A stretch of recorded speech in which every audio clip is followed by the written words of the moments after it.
संतो यो समाज के बाबा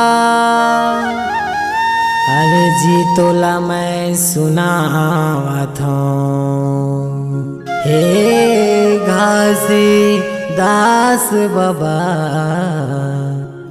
तोला मैं बुलावत हूँ, तोला मैं बुलावत हूँ। बोल बाबा घासीदास की जय।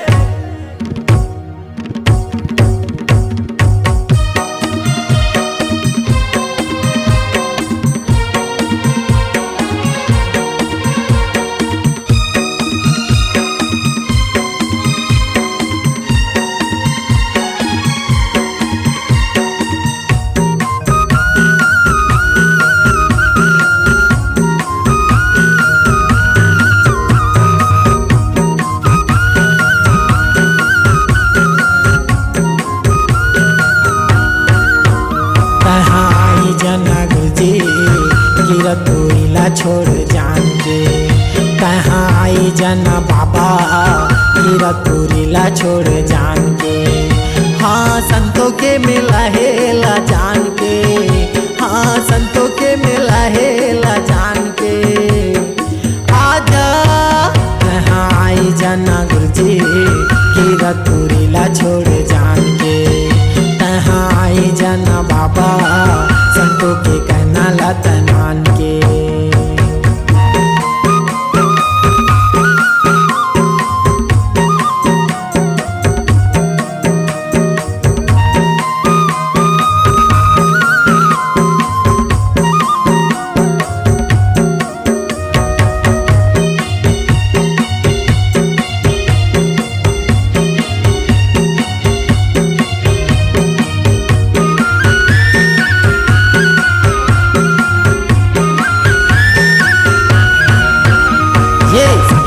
समाज गुरुजी तोला गोहरावथे जियो लगा के बाबा तोला ये बुलावथे।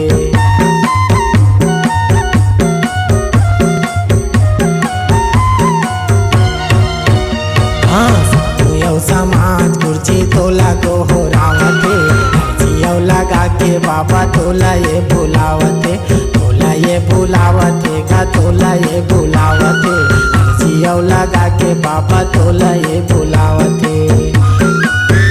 हाँ संतों के मिला हेला जान के, हाँ संतों के मिला हेला जान के। आजा कहाँ आई जना गुरुजी गिरतुइला छोड़ जान के, कहाँ आई जना बाबा संतों के कहना लतन मान के।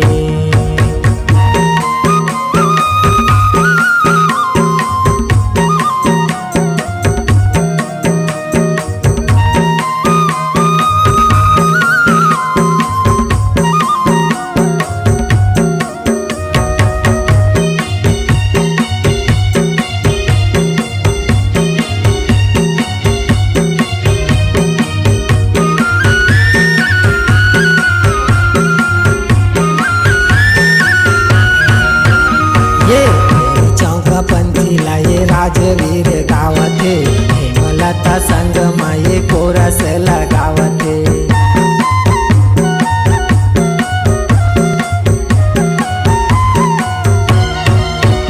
हे चौका पंथीला ये राजवीर गावथे हेमलता संग माये कोरस लगावथे, कोरस लगावथे गा कोरस लगावथे हेमलता संग माये कोरस लगावथे। हाँ संतों के मिला हेला जान के, हाँ संतों के मिला हेला जान के। आजा कहाँ आई जना गुरुजी गिरतुइला छोड़ जान के, कहाँ आई जना बाबा संतों के कहना लतन मान के। हाँ संतों के मिला हेला जान के, हाँ संतों के मिला है यहाँ जान के। आजा कहाँ आई जना गुरुजी गिरतुइला छोड़ जान के, कहाँ आई जना बाबा रिको मोरे ये गाँव में।